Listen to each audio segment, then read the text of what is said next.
Hey there, welcome to the REI Conversion Podcast, where each episode we discuss strategies and digital tools to help you launch, automate, and scale your real estate investing business. Learn how to run your investing business remotely, find out ways to automate your business to better utilize your time, and learn what other successful investors are implementing so you can get to the next step closer to your investing goals. And I'm your host and founder of REI Conversion, Jesse Kwong. Hey, how's it going? This is Jesse here from the REI Conversion Podcast. I've got a very special guest, as well as this is a very special episode. It's episode number 50 here on the REI Conversion Podcast. I've got Kevin, the co-founder here at REI Conversion. We're going to be talking about him as a investor who invests remotely. So he's got a lot of stories to share, a lot of tools to share, very actionable stuff. So please make sure you stay tuned and listen to this episode. Other than that, this episode is brought to you by REI Conversion. If you are looking for a system to help you streamline, centralize your whole land investing, allowing you to scale and to build a great foundation for your land investing business as you scale down the road, make sure you check out REI Pebble. It handles everything from your mailing to your documents generation to your lead tracking to automations that you can run. Make sure you book a free demo with me over at reiconversion.com. Just head over to the site. There's a button on the top right that says book a tour, and I'll jump on a call with you and we'll talk about any of the challenges that you're facing and if we're a good match for each other. Other than that, I hope you enjoyed this episode here with myself and Kevin. It's episode number 50. I'm super excited to be sharing this one with you guys, and enjoy the episode. Cheers. Awesome. Welcome to today's episode here with Kevin. Kevin is one of the co-founders here with me at REI Conversion. He's also does a lot of the magic here behind REI Pebble. But today we're going to be actually talking more about him and what it's like being a land investor, as he invests in land, but he lives outside of the States. So before we get to that, Kevin, I don't know if you know, this is our 50th episode. 50 episodes. Wow. Yeah, this is awesome. This is a pretty big landmark. So I'm super happy to have you on. I know I get to talk to you every day, but not a lot of people get a chance to meet you. Mm-hmm. So why don't we start off with your story? How did you get started with land investing? Sure. So I guess it all started about a year and a half ago. And I was basically listening to a podcast and heard somebody on there talking about land investing. They had just gotten started and they were talking about, flipping land and sort of the business model, and sort of just walk through an overview of how it works. And at the time, I was actually thinking about how I could start investing in different ways while living in Korea. My wife and I live in South Korea, and so I was thinking about investing in rental properties, and was a little bit hesitant about running rehabs and trying to manage property managers from another country. I was just I was planning on doing it, but I was just a little concerned about things. And once I heard this podcast about land investing, I started investigating it a little bit more. I realized, this is one of those businesses that is really hands off. You don't have to deal with tenants or repairs or all those things that a traditional rental housing investor has to worry about. So I thought it was the perfect fit, and I got started, and I've been having a great time ever since. So when you first eyed on land investing versus working with homes and rentals and fix and flips, did you like as soon as you saw it was like hands off, were you like, oh, you have a programmatic background? Yeah. Did that start tinkering in your head like, oh, wait a minute, maybe there's something here as well on my, what I do professionally as well? Yeah, totally. I mean, like you always say, this business is more like an e-commerce business. It's a inventory acquisition and e-commerce sales flow, and so that sort of model lends itself really well to the sort of technological side of where I come from. My background is as a web developer, so I sort of looked at that and thought, boy, I could really sort of optimize things using technology and really streamline the whole process leveraging all the technology that we use for the e-commerce side of things. And so that really got me excited, got me into sort of playing around with things and seeing how far I could automate. Um, Yeah. and yeah, it's really cool to see what can be done remotely. I think this is one of the few business models that, at least in the real estate space, where it truly can be done 100% remote. I mean, Yeah. I'm actually in the States right now. This is the first time I've set foot in the States since becoming a land investor, and I've done, Wow, I didn't even know that. yeah, I've Okay. done, you know, tons of transactions and sold, flipped, and done terms deals, and I've never had to step foot inside the U.S.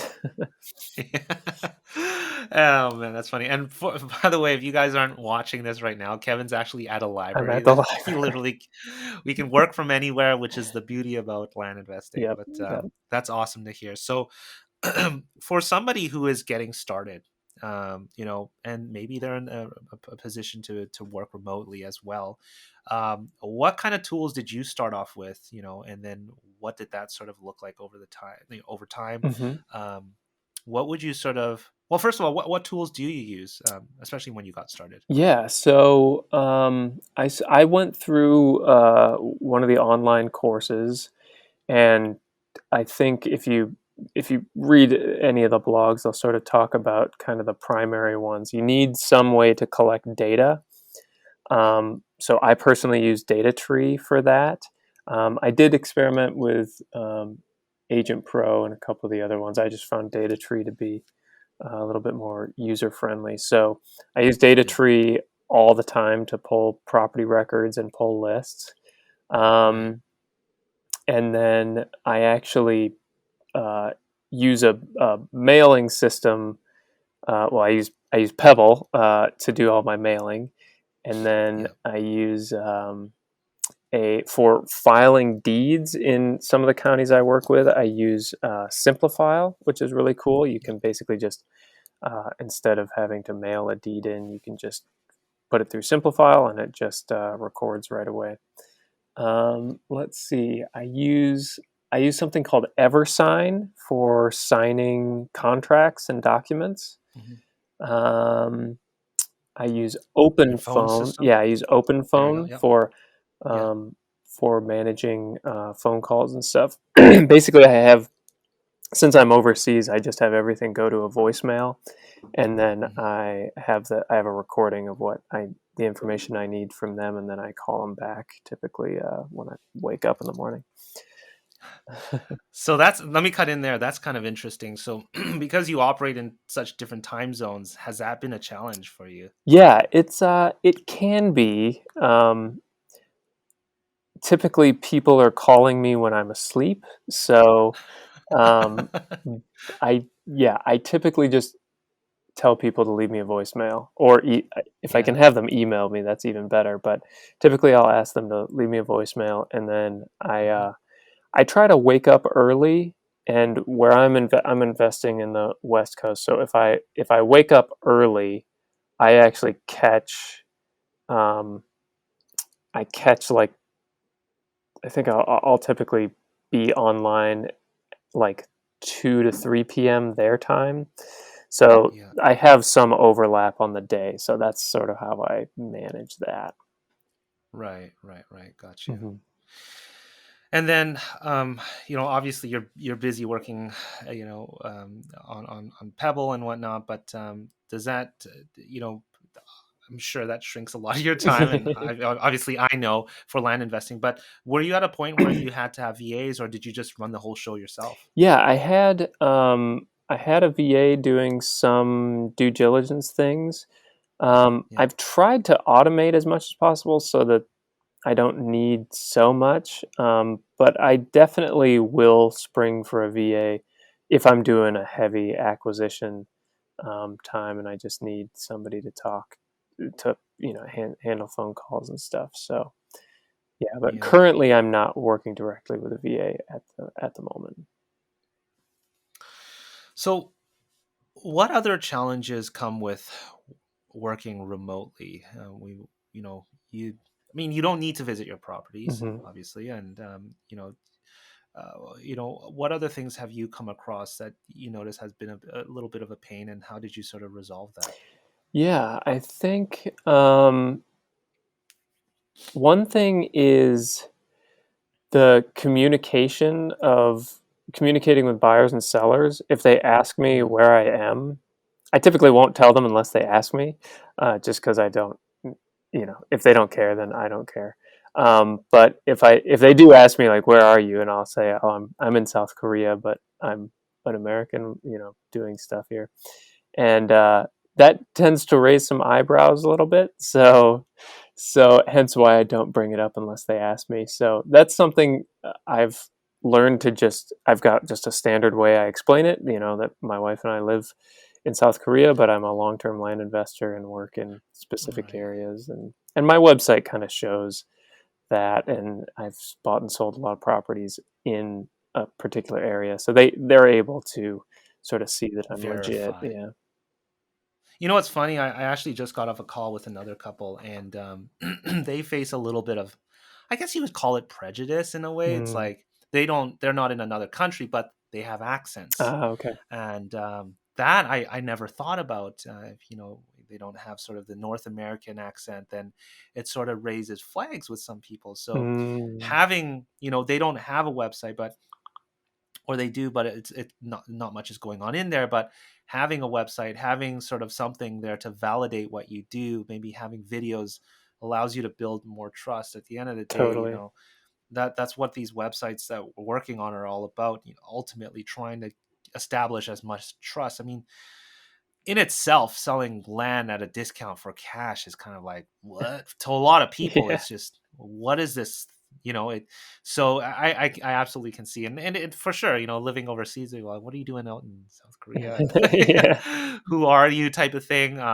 So finding different ways to establish a lot of trust. I didn't realize that you would also come across some certain prejudice in that sense. So that's really interesting to hear. Yeah, yeah. Luckily, I don't have the accent thing, so that helps. But yeah, people just, they want to Yeah. feel comfortable, and I think the more that you can relay that trust and show that you are a legitimate person that is doing lots of transactions. If you can get testimonials, that's huge. I have a lot of people that just say, "Hey, I want to hear from somebody who's actually done business with you." If you can get like a video testimonial, that goes a long way to Yeah. building that trust.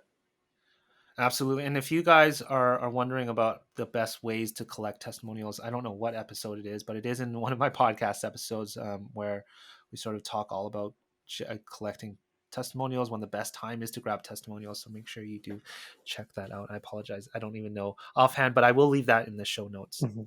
Um, Sorry, getting off topic here. So, I'm interested to also hear, you started building Pebble before, Pebble became what it became. So, what were sort of the areas that you identified? Like, listen, I totally can automate and streamline this into some sort of piece of software that I'm going to build for myself. How did that all sort of come about?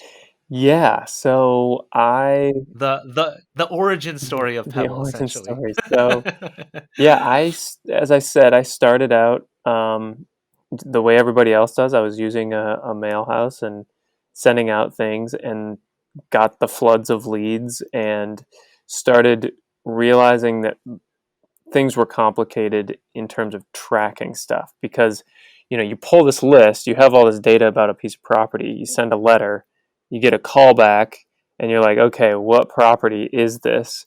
And then you got to pull up your list and search through it and find the things. And then, especially if you want to sort of keep a hands-off approach, you want somebody to go to a website and type in their Right. information, and alleviate some of that sort of manual collection of information. And if they, one of the first things I found out is I need to put some sort of property code on my letters so that they can Mhm. type that in and it'll instantly match it up with the property that I already have in my system because I've already mailed or I've already pulled a list. Yeah. So that was step one, and then just realizing that I could leverage um, using some automated mail house things. So sending through a just a automated mail house lets you do some things like put you can do your mail merge and do some things to spice up your letters and add a few bits of extra information about the buyers and sellers or the sellers. And so I sort of went through that path and started slowly building a program, essentially a software package to let me do that. And then also track other things like due diligence when I wanted to track, where is this property on the map? I go take photos of the property. I wanted one place to sort of house all those photos, and then generating contracts. So generating purchase contracts and deeds and trust documents like those take a lot of time if you're doing it manually. Even if you're using Word and a mail merge thing, it Merge. you still have to find all that information, put it into a spreadsheet, put it into Word, double check that it's all correct, and then you get some weird thing with like some random weird trust and a brother's brother, and you got to like go and tweak things. So I sort of realized, well, I could build a thing that would generate my documents for me using all the information I already have about the property, the APN, the legal description, Yeah. and then the seller info. So this sort of just grew and grew, and I was building all these pieces into the software package, and then having it drive my website of the inventory and all that. And that's when I think it was in April of last year. Was it? Was it just last year? Yeah. Gosh, that's crazy. It was just last year. Yeah, I Yeah. think it was around April or March or something. And people were talking in one of the online groups about Yeah. CRMs and different systems, and people were talking about the different things that they were using. And then I just was like, "Well, I've done this. I wonder if anyone would be interested." So I just recorded a little 5-minute sort of tutorial video of what I was building and how I was Yeah. using it, and threw it up on this Facebook group. And I got a lot of feedback. A lot of people were like, "This is amazing. I want this. Like, how can I get this? Like, where do I pay you to use this thing?" And that's when you reached out to me and said, this has a lot of potential, and especially with the REI conversion websites and being able to pair those two things together, that's sort of Yeah. where we started. And we kicked that off in May Here 2020. we are, May now. We're recording this end of So May, yeah, so we're coming close to a year since we publicly launched. We publicly launched in in, July. It hasn't even been a year yeah, yet, right? July, end of July. That's Yeah. that's yeah. That's crazy, and it's become such a bigger bigger thing since then, and Yeah. the things that we're doing in there. One of my favorite tools that we've recently launched was well, not recently, was, but the whole neighbor letter thing is I think one of the things inside of Pebble that I think gets underutilized, but get gets you a lot of value. So I Yeah. tend to talk a lot about our neighbor letter tool, which is really cool inside of Pebble. The So, but easiest anyways, sales I've ever had were using neighbor letters. I mean, just like yeah, turning a property in a week by yeah. just spending $20 on sending neighbor letters I out. remember It's used to having to type in, like, I would only do 2 or 3 neighbor letters at a time. Like, I'm not gonna do anymore. That's too much. yeah.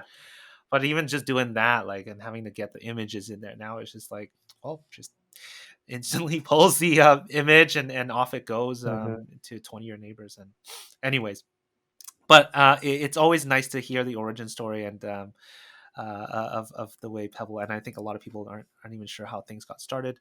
A lot of people do wonder how long Pebble has been around for. So at the time of this recording, this is end of May of 2021. Yeah, we haven't even hasn't even been a year yet. Hmm. which is incredible. But anyways, coming back to you, um, uh, what's sort of the biggest lesson um, that you learned sort of working remotely, uh, whether a land investor or a programmer?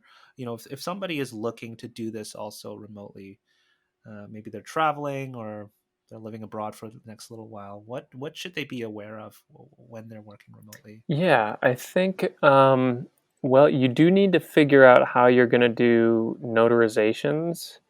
That's just something you'll have to do. And so I use something called notarize.com to Okay. do my notarizations. And what you'll need to do is find a title company, or if you're going through title, I go through title with all my properties. So you need a Yeah. title company that's going to be okay with you using that. Some are not, and some states have weird regulations. So I think it's important just to reach out and build a relationship with a title company and just tell them your Mm, situation, where you're at, and if what you're, you know, if it's going to be okay to do remote notarizations, and then making sure that they're comfortable with sending wires, and most of them are fine with that. So just making yeah. sure that's all squared away. If you are in the States and are looking to leave, before you leave, it's probably best to set up a bank account, just so you can Yes. run everything through your bank account, and make sure that that bank is great with online and can do wires and all that sort of remote banking stuff, check deposits by phone. Um, Yeah. oh, another thing is, uh, make sure you're doing a mail forwarding system. That, yeah, I didn't mention that earlier, but that's critical. So I use something called Traveling Mailbox, and Okay. they basically just give you an address, and then anything that gets sent to that address, they scan for you, and it just shows up on their app on your phone, and then you can have it either opened and fully scanned, or you can have them shred it or forward it to you overseas. So that's a critical thing. And I was able to set up all this stuff remotely, so outside of the country. But for some of those things like banks stuff, it is easier if you can do it while you're in the U.S. Um, Yeah. yeah, so that's probably something to It's think it's a about. little bit tricky though if you're not a U.S. citizen trying to open a bank account. Right. And I think I have another episode with somebody out in I think it was Sven out in Germany. Hmm. He opened up a bank account, and it is possible. I actually know of another piece of software, but somebody just told me recently, but I forgot. And or not software, but another sort of online banking system, Hmm. which allows you to open remotely. But there are those things that are available now to you. Yeah. Yep. Um, would you say um, because you're working remotely that you're more comfortable working with a title company rather than self-closing? Is that why you work with a title company, So as or is it? initially, when I was just getting started and I was doing sort of lower dollar properties, I Yeah, self-closed and did the remote notary and all yeah, that, and quickly realized that it was just too much of a hassle, especially when you're once you start selling higher dollar properties. In my opinion, it's just worth it to pay the yeah, closing costs and the title insurance fees, because then you're protected if something yeah, crazy comes up.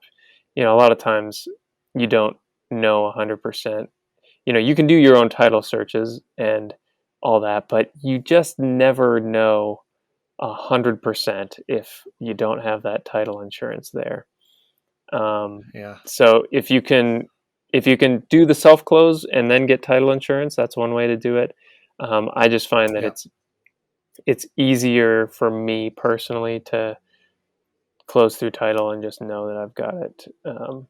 If anything goes wrong, I just tell somebody else to take care of it. So that's good to have. yeah. I guess it's more of a peace of mind. But I'm thinking, especially being abroad and out of the country, it might even matter a little bit more. Yeah. Um, Me being in Canada, like I was like, I've done a couple self closes, but something did go wrong before. We had to Mhm. reverse the whole thing. We had Mhm. to go through lawyers and whatnot. And then after that, I was like, forget it. Especially I'm not an American. I don't know a lot of the way how the system works. Just let a title company handle it, get that title insurance. Yeah, Just yeah, like, something you don't really have to think about. yeah. So now, would you encourage others to work remotely, and how should they start if they wanted to do land investing? I mean, we sort of talk about how to start and what they should do, but is it something that you encourage? Totally, yeah. I mean, just living abroad is fun, and I would encourage anyone Yeah, to do it. But even if you're uh, someone outside the country, not a U.S. citizen, um, this is a great business, and the profit margins speak for themselves, and how much you can make on a pretty consistent basis if you put the time and you put the work into it. So I yeah, totally would recommend people do it. And I think that, even if you are in the US, I think that you should think about how you can run your business as remotely as possible. I So love that. Yeah, instead of sending mail to your home mailbox, like set up something. So getting that forwarding address going. If yeah, you can do online notarizations, even though you can drive to the bank and get it notarized, just yeah, that flow of getting things digitized and doing everything remotely will set you up to be able to scale down the road. So, for me personally, I think that going through this exercise of setting up this whole business process from Korea yeah. has ultimately made my business better. It's made things more streamlined from the get go, and doing everything remotely from the get go has been a huge I guess benefit. it really forces you to get in that mindset of I need to operate efficiently. Yeah, I need to streamline everything. Everything is ready for scale if needed to do so, right? exactly. Yeah. So that's awesome. And for those of you guys that are listening, if you are looking for different tools, and what you should start off with, I'm going to definitely list it in our show notes, what some of the stuff like traveling mailbox and all that stuff in the show notes. But there are some other tools that did get mentioned in here. If you head over to reiconversion.com, and then go to resources at the top menu, and then go to tools, that is a list of tools I continually curate and remove things if I don't see it being fit anymore. Mhm. But a lot of those tools there are to help you scale and to help you streamline. I've also we just released a new ebook together. It's reiconversion.com/integrations. That is like one of the top 5 integrations that you should be using when thinking about scaling, all costing less than your monthly Netflix fee. So I encourage you guys to check that out. That's reiconversion.com/integrations. Um, Kevin, am I missing anything else here that I should have covered about you or working remotely? Anything else that you would like to share? um, I think that for those of you who are thinking about getting into this business, maybe you've kind of just sitting on the sidelines and reading about things, which I did for a few months, was just like trying to read everything I could and learn everything I could. Certainly do that, and certainly learn as much as you can. But at some point, you just have to do it, and don't be concerned about having the perfect deal straight out of the get go. Just ha- whether you save up some money or get some funds together, and just know that it's not going to be smooth sailing, and that's okay. Like, it's okay to screw up a few times. I certainly screwed up a few deals. It took me a few times to sort of get my head around things and get things streamlined. And once you do start hitting your stride, it's pretty awesome to watch. So I would just encourage you to get started and do it. What's always interesting is to hear some of those screw up stories. Yeah.